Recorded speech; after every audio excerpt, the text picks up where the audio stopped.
6 months, 28 weeks, 198 days, 4,761 hours और 2,85,600 minutes और 1,71,39,600 second. इतना ही टाइम है आपके आरआरबी के एग्जाम में। अगर आपको ये लग रहा है ना कि टाइम बहुत ज्यादा है, मैं थोड़े दिन बाद में स्टार्ट करूंगा, तो ये बात ध्यान रखना कि वो जो एक सीट आपकी हो सकती थी, उस सीट को लेने के लिए हजारों लाखों बच्चे बैठे हुए हैं जो कि हर दिन पढ़ाई कर रहे हैं। तो इसीलिए आपको आज से नहीं, कल से को आज अभी से स्टार्ट करो। आज मैं आपको एक प्रॉपर आरआरबी 2024 के लिए स्ट्रेटेजी बताऊंगा, पूरी प्रिपरेशन स्ट्रेटेजी। अगर आप ये फॉलो करते हो तो आपका 100% सिलेक्शन होगा। सो दोस्तों, अभी हम लोग सीधा स्टार्ट करते हैं आरआरबी एनटीपीसी 2024, जिसका कि अभी रिसेंटली में नोटिफिकेशन रिलीज हुआ था। उसकी प्रॉपर प्रिपरेशन स्ट्रेटेजी जो कि आपको फॉलो करनी चाहिए, जिससे कि आपका सिलेक्शन होगा। तो देखिए भैया, यहां पर लाखों करोड़ों बच्चे इसका एग्जाम देते हैं, उनमें से कुछ ही बच्चे सिलेक्ट होते हैं। वो कुछ ऐसा अलग करते हैं जिसकी वजह से वो सिलेक्ट होते हैं। वो चीजें आपको करनी है जिससे कि आपकी सिलेक्शन के चांस ज्यादा होंगे।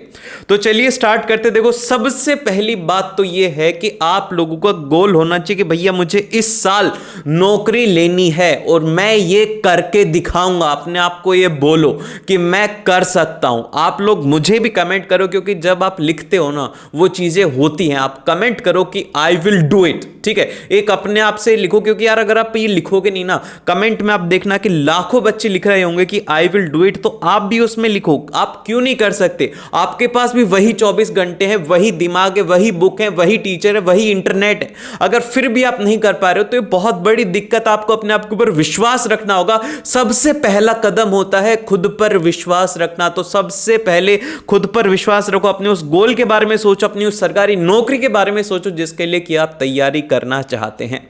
सो चलिए स्टार्ट करते हैं। अब इसमें देखिए, सबसे पहले सिलेक्शन कैसे होगा। हर टाइम बस आपको एक ही बात ध्यान होनी चाहिए कि मेरा सिलेक्शन कैसे होगा। मुझे बस एक ही सीट चाहिए, मुझे मतलब नहीं कितने लोग बैठ रहे हैं, मेरे को तो बस केवल एक ही सीट चाहिए। तो इसके लिए आपको देखो यार, सबसे पहले CBT 1 क्लियर करना होगा, उसके बाद में CBT 2 क्लियर करना होगा, इसके अंदर CBAT होगा, टाइपिंग टेस्ट होगा। ये सब चीजें मैं आपको नहीं बताऊंगा क्योंकि ये सब चीजें आप उन लोगों ने ऑलरेडी देख रखी है। फिर भी थोड़ा बता देता हूं कि आप लोगों के यहां पर CBAT जो है, ये सिर्फ और सिर्फ जो स्टेशन मास्टर वाली पोस्ट है उसके लिए होगा, और ये जो टाइपिंग टेस्ट है 2 पोस्ट के लिए होगा, सभी के लिए ये नहीं है। तो आपको सबसे पहले CBT 1 में अच्छा स्कोर करना है, फिर उसके बाद में CBT 2 में करोगे। और CBT 1 का जो भी आप स्कोर करेंगे, इसका कोई भी रिलेशन नहीं रहेगा आपके CBT 2 से। बस आपको इसे क्लियर करना है, CBT 2 का अलग से रहने वाला है। फिर इसके बाद में अगर हम लोग बात करते हैं कि भैया किस किस पोस्ट के लिए हम लोग अप्लाई कर सकते हैं, तो देखिए यहां पर चीफ कमर्शियल कम टिकट सुपरवाइजर 6th लेवल, और इसके अंदर जो पोस्ट है वो है 1736। इसी तरीके से स्टेशन मास्टर भी 6th लेवल है, इसमें पोस्ट है 994। और गुड्स ट्रेन मैनेजर इसमें 5th लेवल है, और इसमें जो पोस्ट है वो है 3147।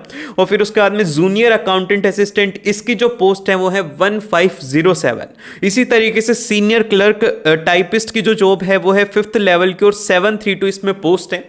और टोटल नंबर ऑफ जो वैकेंसीज हैं वो है 8113, और इसमें से केवल और केवल एक ही आपको पोस्ट चाहिए जो कि आप बड़े ही आराम से ले सकते हो। मैं आपके ऊपर विश्वास करता हूं, बस यही विश्वास आपको अपने आप के ऊपर करना है और बोलना है कि आई विल डू इट, ठीक है। और अगर अभी तक कमेंट में नहीं लिखा है तो कमेंट में लिखो, क्योंकि जब आप एक बार लिखोगे ना कि आई विल डू इट, तो आपके दिमाग को एक सिग्नल जाएगा कि भाई तुझे करना है तो तू पढ़ाई कर।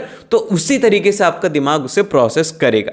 अब इसके बाद में जो नेक्स्ट आता है वो आता है भैया, थोड़ा सा एग्जाम पैटर्न के बारे में बात कर लेते हैं, फिर उसके बाद में हम लोग स्ट्रेटेजी और टाइम टेबल की बात करेंगे।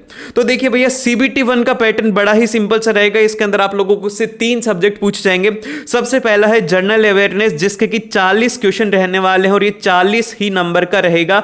और उसी के साथ में इसी तरीके से मैथमेटिक्स में 30 क्वेश्चन पूछे जाएंगे, और ये भी 30 नंबर का रहेगा। और उसके बाद में जनरल इंटेलिजेंस और रीजनिंग के यहां पर आप लोगों से 30 क्वेश्चन पूछे जाएंगे, और ये भी आप लोगों के पास में 30 नंबर का रहेगा। टोटल नंबर ऑफ जो क्वेश्चंस रहेंगे 100 रहेंगे, और 100 नंबर का ही इसमें पेपर रहेगा। और इसमें आप लोगों को जो टाइम मिलने वाला है वो मिलने वाला है, यहां पे मैंने बता रखा है कि नेक्स्ट में आपको टाइम मिलेगा, वो मिलेगा 1.5 घंटे का टाइम मिलेगा, 90 मिनट्स का आपको टाइम मिलेगा। ये जो 90 मिनट हैं ये डिसाइड करेंगे कि आप लोग उस पोस्ट के लिए एलिजिबल हो या नहीं हो, आप उसमें नौकरी करोगे या नहीं करोगे। तो इसीलिए 90 मिनट की तैयारी आपको इन 6 महीनों में करनी है। ठीक है, अब देखिए यहां पर इसमें नेगेटिव मार्किंग भी है। नेगेटिव मार्किंग के अंदर आप लोगों का -1/3 कटेगा और 0.33 आप लोगों के मार्क्स डिडक्ट हो जाएंगे। तो तुक्केबाजी यहां पर बिल्कुल भी नहीं चलने वाली है। फिर उसके बाद में आपको कोशिश करनी है, अगर आपको CBT 1 क्लियर करना है तो आप 90 प्लस का टारगेट लेके चलिए 100 में से, क्योंकि ऑलमोस्ट जो सभी जोन के अंदर आप एक सेफ जोन में आ जाएंगे जिसमें कि आप लोग कोई भी अपने अच्छे से कर सकते हो। तो इसलिए आपको ये टारगेट नहीं बनाना 60-70 का, आप बना के चलो कि 90 से ऊपर लाने, क्योंकि ये 6 महीने है, 6 महीने में आप कुछ भी कर सकते हो।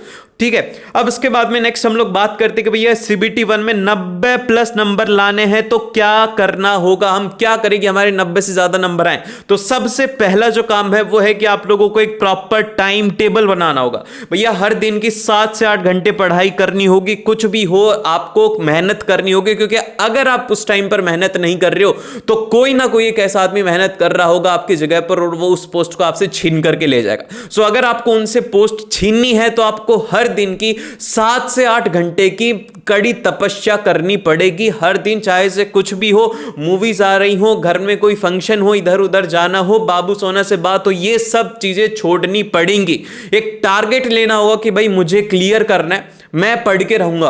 तो 7 से 8 घंटे का एक आप लोग अपना टारगेट बनाओ और उसी के साथ में आप लोगों को ध्यान रखना है कि अब ये जो 7-8 घंटे इसको कैसे कैसे डिवाइड करेंगे। इसमें जो 3 से 3.5 घंटे, मैं 3 + 0.5 लिखा हुआ, इसको मैं आपको बाद में रीजन बताऊंगा कि रात को इसमें आपको स्टडी करनी है मैथ्स। ठीक है, आपको मैथ्स को स्टडी करना है, रीजनिंग को आपको 2 घंटे देने हैं और 3 घंटे देने हैं आपको जीके और जीएस को 2 + 1 आवर। ये बात ध्यान रखो कि बहुत ज्यादा इंपॉर्टेंट है, ये जो मैंने लिखा हुआ है ना, इसी तरीके से आपको टाइम टेबल फॉलो करना है। तो देखो सबसे पहले अगर हम लोग बात करते हैं मैथ्स की स्ट्रेटेजी, अगर आपको मैथ्स में अच्छा स्कोर करना है तो भैया आपको प्रैक्टिस के अलावा कोई भी चीज नहीं ला सकती। तो मैथ्स में प्रैक्टिस तो जरूरी है, लेकिन उसी के साथ में जब आप इसमें पढ़ाई करना स्टार्ट करो तो आपको इसमें चैप्टर वाइज चलना है। ये नहीं कि भाई आज मेरा मन कर रहा है टाइम एंड डिस्टेंस पढ़ लेता हूं, कर प्रॉफिट एंड लॉस पढ़ूंगा, फिर उसके बाद में सीक्वेंस एंड सीरीज पढ़ूंगा, ये नहीं होना चाहिए। जो प्रॉपर आप लोगों का सिलेबस है वो आपको पढ़ना है और उसके जितने भी, जैसे कि टेलीग्राम का लिंक मैं आप लोगों को दे दूंगा, वहां से जाकर के आप उसे ज्वाइन कर सकते हो। वहां पर जो भी इंपॉर्टेंट चीजें होंगी, क्वेश्चंस होगी, वो सब मैं वहां पर शेयर करूंगा आप लोगों के लिए, सो उसे जरूर से ज्वाइन करना। अब आपको मैथमेटिक्स के लिए हर दिन के 3 घंटे और उसी के साथ में 1.5 घंटा, मतलब आधा घंटा अलग से निकालना है, 3.5 घंटे निकाल। अब ये जो पहले 3 घंटे रहेंगे इसमें आपको पढ़ाई करनी है। अब आप पढ़ाई कहां से करोगे, आप यूट्यूब वीडियोस से कर सकते हो। ठीक है, यूट्यूब पर वीडियोस काफी अच्छे अच्छे टीचर से, मैं किसी का नाम नहीं लूंगा, आपको जिससे पढ़ने की इच्छा उससे पढ़ो, लेकिन एक ही टीचर से आपको पढ़ाई करनी है। और आपके पास में अगर टाइम कम है तो आप कोई पेड कोर्स भी यहां पर परचेज कर सकते हो। फिर उसके बाद में आपको सिर्फ और सिर्फ नए टॉपिक के ऊपर ध्यान देना है 3 घंटे। और ध्यान रहे कि जब भी आप पढ़ रहे हो तो उस वीडियो में जब सर क्वेश्चन से सॉल्व करवाएं तो ऐसे बेवकूफ बन के बैठना नहीं है, वीडियो को पॉज करना, उस क्वेश्चन को सॉल्व करो, देखो कि यार मैं सही कर रहा हूं या गलत कर रहा हूं। अगर मैं इस तरीके से कर रहा हूं, सर इस तरीके से कर रहे हैं, किस तरीके से मेरा टाइम बचेगा, तो वो चीजें आपको इसमें ध्यान रखनी है। फिर उसके बाद में जो नेक्स्ट है हमारे 30 मिनट जो मैंने अलग से निकलवाए हैं, इन 30 मिनट में आप लोगों को क्या करना है, रिवीजन करना है। जो भी आप लोगों के पीछे के फॉर्मूलाज हो गए, इंपॉर्टेंट ट्रिक्स होगी, जो भी आपको बताया था वो आपको रिवाइज करना है हफ्ते भर का, और उससे पहले का भी आपको रिवीजन करना है हर दिन। ठीक है, एक हर दिन रिवीजन करना होगा, हर दिन। ये बात ध्यान रख लो कि इसमें आप रिवीजन्स और कुछ ऐसे क्वेश्चंस जिनके अंदर की स्पेशल ट्रिक यूज में होती है वो भी आपको इसमें रिवाइज करना है। ठीक है, और फिर उसके बाद मैं बात करूं कि आप इसमें सिलेबस किस तरीके से खत्म करेंगे, तो आप कोशिश करिएगा कि एक चैप्टर को आप 3 से 4 दिन के अंदर खत्म कर दें। ठीक है, इससे ज्यादा टाइम आपको नहीं देना है, जिसमें कि पहले और दूसरे दिन आप उसको बेसिक से पढ़ना स्टार्ट करो। ठीक है, एक अपनी बेसिक से फाउंडेशन स्ट्रॉन्ग करो। ये नहीं कि यार मेरे को तो है ना प्रॉफिट एंड लॉस तो आते ऊपर ऊपर से मैं बस अब इसको थोड़ा सा ऐसे उड़ाते हुए पढ़ता हूं, नहीं, बेसिक से आपको पढ़ना, आपका बेसिक उसका स्ट्रांग होना चाहिए। अगर आपका बेसिक स्ट्रांग होगा तो आप किसी भी क्वेश्चन में नहीं अटकोगे। और बेसिक से स्टार्ट कर रहे हैं और उसी के साथ में इसके नोट्स भी आपको साथ में प्रिपेयर करते हुए चलना है। नोट्स ये नहीं कि आप लोग बना ही नहीं रहे हो, नोट्स भी बनाने हैं अच्छे तरीके से, तैयारी जब ही होगी जब आप उसके प्रॉपर नोट्स बनाओगे, प्रॉपर बुक से स्टडी करोगे, ये सब चीजों से ही आपकी स्टडी होने वाली है। फिर उसके बाद में डे 3 है, आपको यहां पे प्रैक्टिस करने की जरूरत है। इसके लिए आप लोगों को बुक में बता देता हूं, बहुत सारे लोग यहां पर किरण पब्लिकेशन की बुक को फॉलो करते, वही बुक आपको भी फॉलो करनी है। और उसी के साथ में यहां पर जैसे कि सेक्शनल जो टेस्ट होते हैं, जैसे कि मॉक टेस्ट होते हैं, आपने प्रॉफिट एंड लॉस पढ़ा है तो उसके आपको मॉक टेस्ट अगर स्टडी करने हैं तो उसके लिए भैया आपको टॉपिक वाइज मॉक टेस्ट चाहिए होते हैं, जो कि कुछ लोग हैं प्रोवाइड करवाते हैं। जैसे कि मैं आपको बताता हूं, टेस्ट बुक है, टेस्ट बुक के मैंने भी यूज में लिए थे जब मैं तैयारी करता था, तो यही मैं आप लोगों को कहूंगा, ये कोई भी पेड प्रमोशन नहीं है भैया, मेरे को 1 रुपया नहीं मिला है उनकी तरफ से। टेस्ट बुक का इसलिए बोल रहा हूं क्योंकि इसमें टॉपिक वाइज आपको हर एक जो है उसके सॉल्यूशन भी मिलते हैं और क्वेश्चंस भी मिलते हैं, तो आप ले सकते हो, नीचे डिस्क्रिप्शन में लिंक मैं इसका दे दूंगा। और फिर उसके बाद में जो हमारा फाइनल डे रहेगा, जिस दिन हमें चैप्टर खत्म करना है, उस दिन हमें देखने हैं प्रीवियस ईयर के सवाल कि भैया एनटीपीसी ने पिछले सालों में कैसे क्वेश्चन पूछे थे। अगर मैं इतना पढ़ रहा हूं और मेरे को यही नहीं पता कि सवाल कैसे पूछे जाएंगे तो मेरी तैयारी का कोई मतलब ही नहीं है।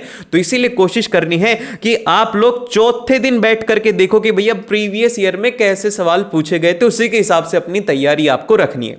अब इसके बाद में हम लोग बात करते हैं सबसे जरूरी बात की, जो कि आपको ध्यान रखनी है, वो ये है कि आप लोगों को यहां पर मॉक टेस्ट देने हैं, सेक्शनल मॉक टेस्ट, जो कि मैं आप लोगों को बता चुका हूं कि आप टेक्स्ट बुक से ले सकते हो, अड्डा 247 से ले सकते हो, बहुत सारे हैं, लेकिन मेरे को टेक्स्ट बुक पर्सनली अच्छा लगता था जिसकी वजह से मेरा भी सिलेक्शन हुआ। फिर उसके बाद में नेक्स्ट हम लोग बात करते हैं, यहां पर आपको PYQs के सभी सेट करने, ये नहीं कि भैया 2023 का एक कर लिया, नहीं, हर एक सेट आपको वहां पर करना जरूरी है। फिर उसके बाद में फुल सिलेबस के मॉक टेस्ट देने, जब आपका सिलेबस कंप्लीट हो जाए फुल सिलेबस के मॉक टेस्ट देने, और उसमें स्पीड को मेंटेन रखना है। 30 से 35 मिनट के अंदर आपके हर एक सवाल सॉल्व हो जाना चाहिए, 1 मिनट से भी कम में आप कोशिश करिए कि आप उस सवाल को सॉल्व कर दें।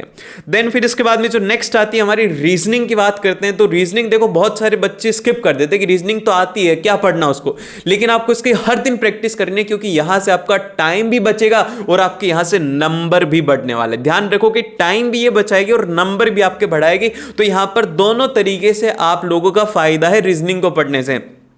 तो रीजनिंग के लिए ज्यादा टाइम नहीं निकालना, रीजनिंग के लिए केवल और केवल 2 घंटे निकालने हैं। इसमें आपको 6 से 7 टॉपिक हर दिन करने हैं और उसके नोट्स आपको प्रॉपरली बनाने हैं। जो भी आप वीडियोस देख रहे हो उससे नोट्स आप उसके बनाते जाइए, ताकि आप लोगों को रिवीजन में आसानी हो। फिर उसके बाद में आपको जैसे कि प्रीवियस ईयर है, प्रीवियस ईयर का हर दिन सॉल्व करना है, देखना है कि भाई ये जो आरआरबी है कैसे क्वेश्चन पूछता है। आप आरआरबी के कर सकते हो, इसके साथ में एसएससी के कर सकते हो, उसी के साथ में जैसे कि आरआरबी में जितनी भी अलग अलग सेक्टर होते हैं बैंकिंग के कर सकते हो, क्योंकि रीजनिंग सभी की ऑलमोस्ट सेम आती है। रीजनिंग के जितने ज्यादा आप क्वेश्चन सॉल्व करोगे उतना ज्यादा आपका माइंड शार्प होगा, उतने ही ज्यादा आपको तरीके समझ में आएंगे कि इस क्वेश्चन को इस तरीके से भी किया जा सकता है। तो उसके लिए आपको सॉल्व करना है, नोट्स बनाना है।